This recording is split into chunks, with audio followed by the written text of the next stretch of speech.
앞선 질의에서 우리 홍명보 증인에게 특혜 시비 관련된 얘기가 있었는데요. 제가 다른 몇 가지 얘기를 조금 더 말씀드리겠습니다. 홍명보 증인 2006년 독일 월드컵 앞두고 아드보카트 당시 감독을 보좌하는 코치로 발탁되신 적 있으시죠? 예, 있습니다. 당시에 지도자 자격증 없으셨죠? 없으셨죠? 예, 그 당시에 예. 제가 물어보겠습니다. 비를 가지고 있었지만은 대표팀에서 제 말씀 요구하는 들어보세요. 회의는 없었습니다. 예. 예. 협회가 당시 지도자 자격증이 없었던 홍명보 증인에게 국가대표 A매치 출전 경력이 많다는 이유로 상급 자격증을 건너뛰고 곧바로 2급 자격을 취득하도록 하는 예외를 적용을 했습니다. 그 당시에 2급 자격증 취득하신 사실 있으시죠? 예, 의원님 그 부분에 대해서 제가 설명을 좀 아니, 제가 조금만 더 질문 드릴 테니까요. 저희가 규정을 확인해 보니까 대표팀 지도자는 축구협회 1급 자격이 있어야 됩니다. 이에 대해서 이제 저희가 협회에 물어봤더니 홍명보 당시 증인 전 감독 그 당시 코치가 지휘권을 갖지 않는 보조 지도자이므로 1급 자격증이 없어도 무방하다라는 입장을 밝힌 바가 있었습니다. PPT 한번 보겠습니다. 이게 특혜가 아닐 수가 없는데 재밌는 거는 홍명보 감독이 이 특혜를 누려서 지도자가 된 이후에 2006년에 이 조항이 신설이 됐었는데 2009년도에 폐지가 돼서 현재는 적용되지 않고 있습니다. 폐지 이유도 모르겠습니다. 제2의 홍명보가 나오면 그때 또 임시적으로 이런 규정을 만들었다 폐지하면 된다라고 생각을 했는 건지는 모르겠습니다. 다음에 아까 말씀드렸던 보조 지도자 관련된 보조 지도자이기 때문에 1급 자격이 없어도 무방하다 라면서 홍명보 감독을 당시 코치로 선임했다라는 그 협회 답변에 대해서 저희가 자료 요구를 해보니까 입장을 물어보니까 다음 PPT 보겠습니다. 보조 지도자라는 직책의 정의나 규정상 근거는 존재하지 않고 그럼 2006년도 당시에 보조 지도자로 홍명보 코치를 발탁한 이유가 뭐냐? 선수단의 소통 및 팀 결속력을 다지는 가교 역할을 수행을 하기 때문에 편의상 보조 지도자라는 용어를 사용한 것 뿐이다 라고 답변했습니다. 보조 지도자라는 이 용어 자체도 이 홍명보 증인을 위한 특례라고 얘기를 할 수 있습니다.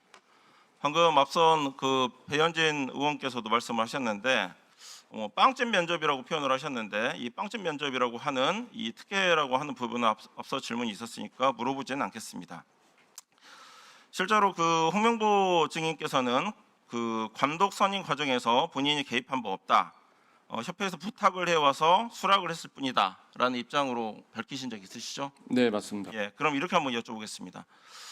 증인께서는 당시 울산 HD 감독 시절에 2026년까지 재계약하면서 10억 원대 연봉을 받는 것으로 발표됐는데 국가대표 감독으로 연봉이 배 이상 증가한 거다라고 얘기가 나오면서 축협이 이제 자료 제출을 거부해가지고 저희가 명확한 액수는 알 수가 없었는데요. 셀러리 리스크에서 공개된 바에 따르면 하나로 38억 원 정도라고 나와 있는데 홍명보 증인 그 축협에서 자료 제출을 거부를 했는데 본인 감독 연봉 38억 맞는지 공개할 수 있습니까? 얼마였습니까?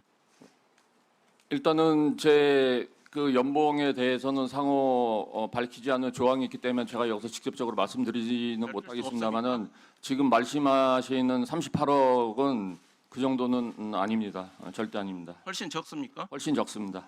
금액을 그냥 얘기해 주시면 안 됩니까? 많은 국민들이 지금 제가 이거를 밝힐 수 없는 조항이 있기 때문에 그 부분 양해 부탁드리겠습니다. 밝히면 뭐 위약금을 물게 돼 있습니까? 예, 뭐 여러 가지 뭐 법적인 조항이 좀 있습니다. 어쨌든 지금 국민들이 지금 다 보고 계신데 밝힐 수 없다는 거죠.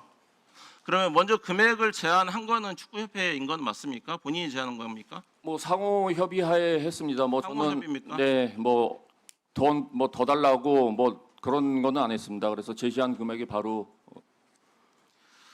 오늘 이 자리에서만 그 자격증 2급 자격 취득 예외 적용 그다음에 보조 지도자이기 때문에 1급 자격증이 예외적으로 필요 없다. 그래서 선임을 했다. 두 번째.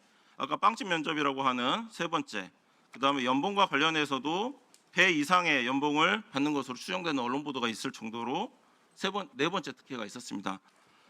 유독 우리 홍명보 증인에게만 이런 특혜가 집중이 됐고 그 사이에 한국 축구는 후퇴가 됐다라고 하는 많은 국민들의 지적이 있는데 이에 대해서 어떻게 생각하십니까? 간단하게 한번 얘기해 주십시오. 물론 거기에는 사실인 것도 있고 사실이 아닌 것도 있습니다. 하지만은 그런 부분들을 국민께 비춰진 점에 대해서는 송구스럽게 생각합니다.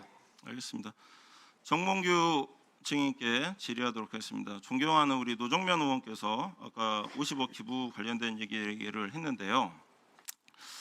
저는 정몽규의 매직 넘버 50억이라고 제가 한번 붙여보겠습니다. 20년간 정몽규 증인이 위기에 처할 때마다 꺼내던 마법의 숫자가 바로 50억입니다. 첫 번째 PPT입니다. 99년도 신주 인수권 매각 차익으로 50억 원대 비자금을 조성한 혐의로 검찰 수사를 받았던 이 내용이 하나가 있습니다. 두 번째, 2013년도 현대산업개발이 거제시 하수광고 사업에서 관련된 좀 비위 사실이 있었는데 그 거제시의 징계를 모면하기 위해서 5개월 입찰 참가 제한 처분을 받자 강경을 받기 위해서 53억 원의 사업 지원을 약속한 사실이 있습니다. 그런데 징계가 이로 인해서 1개월로 대폭 감격되자 당시 기사만 통해서 보기로 하면 5년이 넘도록 단 한 푼도 내지 않았다. 이런 얘기가 있었습니다.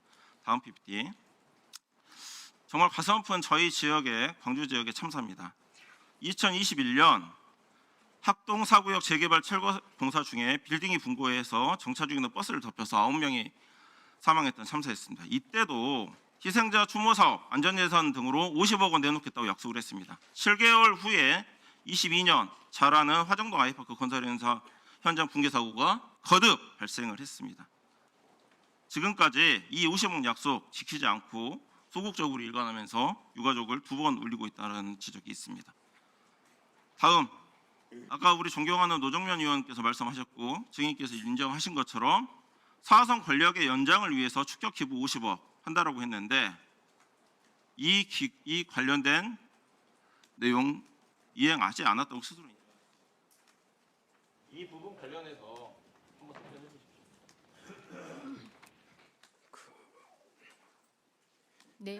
제가 그 축구에 관심 가진 거는 그 대우 로얄스를 그 인수하면서 제가 지금까지 2천억 이상을 투자해 왔습니다. 그리고 축구협회에도 151억을 그 기여하거나 지금 진행 중에 있습니다.